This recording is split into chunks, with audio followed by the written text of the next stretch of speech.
সে বহুদিন আগেকার কথা। কুম্ভগ্রীব নামে এক কচ্ছপ বাস করত এক বিরাট জলাশয়ে। জলাশয়টি ছিল এক মনোরম জায়গায়, চারিদিকে সবুজ গাছগাছালিতে ভরা। বহু রকমের মাছেরা খেলা করে বেড়ায় অগভীর জলে। আর আছে দুটি রাজহাঁস, দুধ সাদা তাদের রং, ঠোঁট দুটি কমলা, সারাদিন মনের আনন্দে ভেসে বেড়ায়। রাজহাঁস দুটির সঙ্গে কুম্ভগ্রীবের খুব বন্ধুত্ব। একই সঙ্গে জলাশয়ের এদিক থেকে ওদিক ওরা সবাই মিলে যায়, একসঙ্গে খায়, হাসি ঠাট্টা করে, আমোদ আহ্লাদ করে। এই করে তিন বন্ধুর বেশ কাটছিল। কিন্তু সুখের হাট ভাঙল প্রচণ্ড গরমে। গরম এমন পর্যায়ে এসে পৌঁছালো যে জল কমতে কমতে জলাশয়ের জল তলানিতে গিয়ে ঠেকল। জলের প্রাণীরা সব মারা গেল। একদিকে জলের অভাব, অন্যদিকে খাবারের হাহাকার। তাই একদিন রাজহাঁস দুটি এসে কচ্ছপকে বলল, প্যাঁক প্যাঁক প্যাঁক প্যাঁক। ভাই কুম্ভগ্রীব, দেখছো তো জলাশয়ের অবস্থা? না আছে জল, না আছে কোনো খাবার। আমরা তাই ঠিক করেছি যে অন্য কোথাও চলে যাব। কিন্তু খুব খারাপ লাগছে তোমার জন্য। তুমি আমাদের এত কালের বন্ধু, অথচ তোমাকে ছেড়ে যেতে হবে। তোমার যদি ডানা থাকতো তাহলে তুমিও আমাদের সঙ্গে উড়ে যেতে পারতে। এই কথা শুনে কুম্ভগ্রীবের চোখে জলে ভরে গেল। তখন তারা তিন বন্ধু ভাবতে বসল, কি করা যায়। হঠাৎই একটি রাজহাঁস বলল, আমার মাথায় একটা বুদ্ধি এসেছে, তাতে কুম্ভগ্রীবও আমাদের সঙ্গে যেতে পারবে। কুম্ভগ্রীব জিজ্ঞেস করলো, কিভাবে যাব বন্ধু? তোমরা যাবে উড়ে, আমি তো তা পারবো না।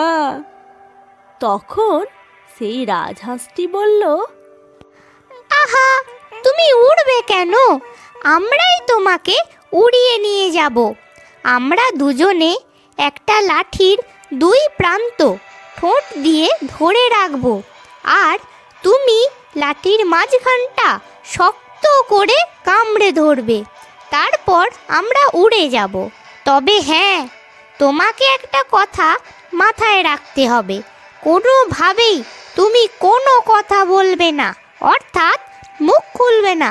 মুখ খুললেই সর্বনাশ ঘটে যাবে।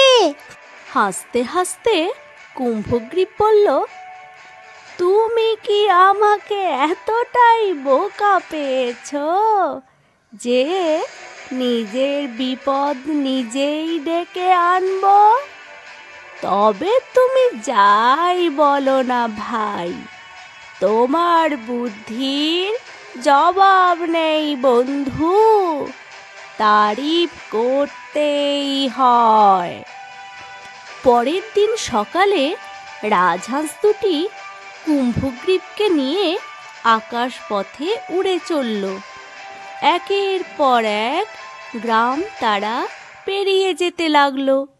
হঠাৎই তারা মাঠের উপর দিয়ে উড়ে যেতে লাগলো।